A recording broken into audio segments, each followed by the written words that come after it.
The New York Giants just lost control of their best defensive player, and this could completely reshape how the Cowboys approach the next 2 months. So before we dive into all the chaos, do me a favor and smash that subscribe button right now, because we're one of the only channels breaking down every single Cowboys move the second it happens, and we're sitting at just over 245K, but we need you locked in if you want this content daily. Dexter Lawrence, the absolute monster in the middle of the Giants defense, just formally requested a trade out of New York, and he's demanding a contract that would make him one of the highest paid interior defenders in football. Now, I'm going to tell you straight up, Dallas isn't going to be the team that trades for him, but the ripple effects of this situation are massive for how the Cowboys build their roster, how the draft board shakes out, and what kind of division they're walking into next season. Let me explain why this matters, even if the Cowboys never pick up the phone. Dexter Lawrence isn't just good, he's a game wrecker, and the numbers prove it. When he was on the field last season, the Giants allowed just over 5 yards per play, but when he sat on the bench, that number exploded to almost 6.5 yards per play. That's not just a difference. Like, that's the gap between a functional defense and a complete disaster. He changes everything for that defense. He eats double teams, he collapses pockets, and he makes everyone around him better. The problem for New York is that he's looking at guys like Jordan Davis getting paid as the highest earning nose tackle in the league, and he knows he's better. He's got $20 million left on his deal this year and just under 20 next season, and neither of those numbers crack the top 10 for interior linemen anymore. The market exploded, and Lawrence wants to get paid like the elite player he is. The Giants have had zero progress in negotiations according to league insiders, and that's why we're at this point where a trade request goes public. So what should the Giants be asking for if they actually move him? Look at the Quinnen Williams deal as the baseline. Dallas gave up a future first-round pick, a second-rounder, and some depth pieces to land Big Q, and that's probably the neighborhood you're talking about here. Some reports are saying the realistic return for Lawrence would be a late first or a strong second-round pick, but I think that's low if you're the Giants. This dude is a top 5 interior defender when he's locked in, and even though his sack numbers dropped this past year, his pressure rate stayed pretty steady, and the team around him was a dumpster fire. They fired the defensive coordinator for a reason. The real question is whether New York actually pulls the trigger, or if this is just leverage to force the front office to open up the checkbook. I think they end up paying him. Like, we've seen this dance 100 times. A star player requests a trade, the team panics, and suddenly the money gets figured out. But here's the crazy part. If they do trade him, it completely changes the NFC East. If Dexter Lawrence leaves the Giants, their defensive line goes from one of the better units in the division to a giant question mark. Their next best interior guy is probably Dexter Lawrence or maybe Darius Alexander, and that's a steep drop-off. That means New York has to use premium draft capital to replace him, which shifts their entire draft strategy and could push other players down the board toward Dallas. It also means the Cowboys offense gets to face a significantly weaker Giants front twice a year, and that's not nothing. Dak Prescott, the offensive line, and the running game all benefit if one of the toughest matchups in the division just vanishes. Now, some of you are probably thinking, why doesn't Dallas just go get him? The answer is simple: money, draft capital, and positional investment. The Cowboys already restructured to bring in players. They already have Quinnen Williams, who they're going to need to extend sooner than later, and adding another massive contract at the same position doesn't make sense. Plus, the Giants would charge a division rival tax. That's just how it works. It's not happening, but that doesn't mean this situation doesn't help Dallas indirectly. Now, let's pivot to the draft, because there's a ton of buzz coming out of the league right now, and a lot of it ties directly to what the Cowboys are thinking at pick 12 and beyond. One recent update from the owners' meeting suggests that Dallas doesn't view guys like Jacob Rodriguez, Anthony Hill, or Cedric Allen as top 20 talents. That tells you a couple things. First, they might be open to trading back if the board falls a certain way. Second, they're not locked into taking a linebacker that early, even though it's a massive need. Rodriguez out of Texas Tech was unbelievably productive last season. He's more of a finesse player, not the biggest frame, but he flew around the field and tested like an absolute freak at the combine. He got picked on in coverage at times, but he also made splash plays. Cedric Allen from Georgia is the thumper, the downhill enforcer who's going to meet blockers in the hole and set the tone. Anthony Hill from Texas is somewhere in between, a versatile athlete who can do a little bit of everything.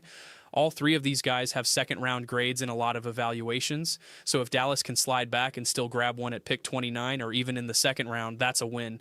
But here's what nobody is talking about. There are some question marks popping up on prospects that the Cowboys have been linked to, and this is where things get interesting. One report suggests that scouts have uncovered off-field concerns regarding Ruben Bain, the edge rusher who was projected as a potential first-rounder. Now, this isn't everywhere yet, and the source is credible, but it's early, so take it as a rumor for now. What's confirmed is that teams are doing extra digging, and when that happens, players slide. Bain already has shorter arms than most edge rushers prefer, and if you stack character questions on top of that, he could fall further than anyone expected. If he drops to the second round, does Dallas take a shot? That's the kind of decision that defines a draft class. Then you've got guys like Akeem Mesidor, the edge from Miami, who's 25 years old with a late breakout, but he was dominant last season. The age scares some teams, and there were whispers about foot issues, but one recent update says those medicals checked out fine. If Mesidor is sitting there at pick 20, that's incredible value, and if the board goes sideways at 12, he could even be in play as a fallback option. The Cowboys have also been doing their homework on some day 2 and day 3 guys during the 30 visit process, and a couple names stand out. Trey Nixon-Stokes is a safety/nickel hybrid who ran a 4.33 40-yard dash, which is elite speed, but he didn't do the agility drills, and that raises a red flag about hip stiffness. He's a former walk-on, just under 6'1" and 190, and he was a sleeper before the combine, but now there's enough buzz that he might not last until pick 92.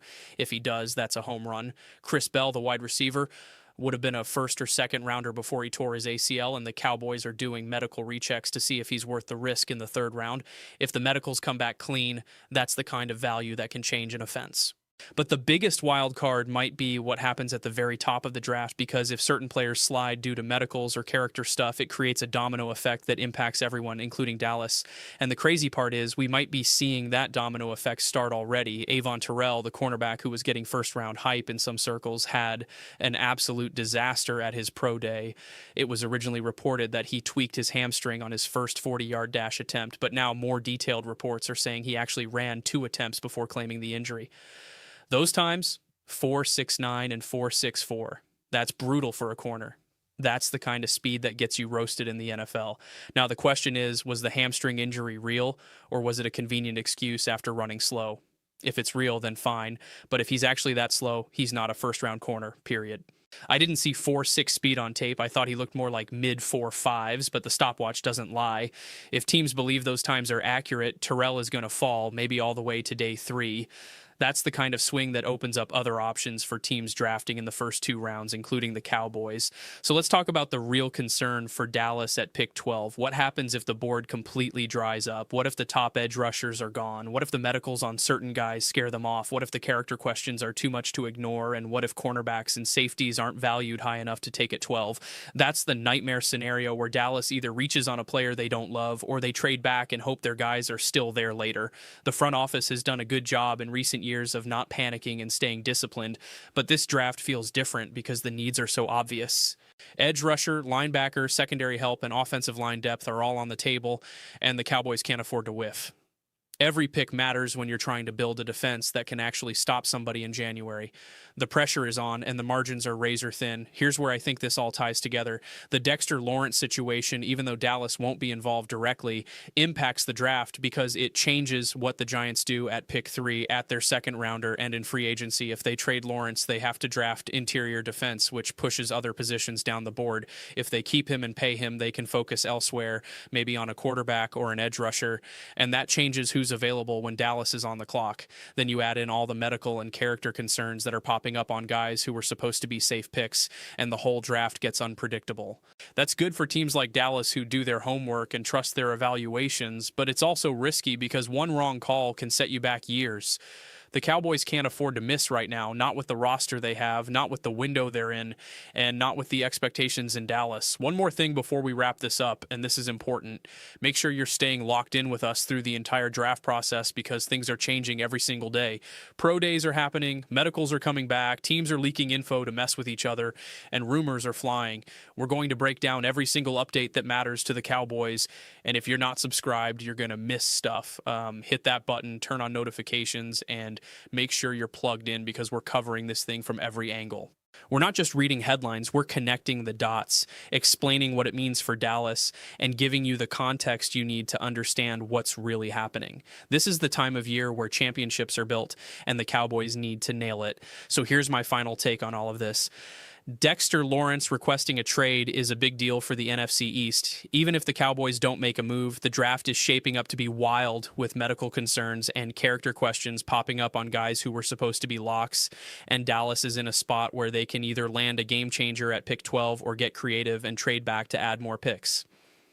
I think the smart move is to stay patient, let the board come to them, and trust the process. If a top edge rusher or a lockdown corner falls, you take him and don't think twice. If the board is dry, you move back, add capital, and still get a starting caliber player later. The worst thing they can do is panic and reach. This roster is too talented to waste picks on reaches. Go get your guys, trust your evaluations, and build a defense that can actually win when it matters. Now I want to hear from you. Who do you want the Cowboys to take at pick 12? Are you in on trading back, or do you want them to stay put and take the best player available? Drop your thoughts in the comments and let's talk about it. And if you haven't subscribed yet, what are you waiting for? Let's run this thing up and keep building the best Cowboys community on YouTube. See you in the next one.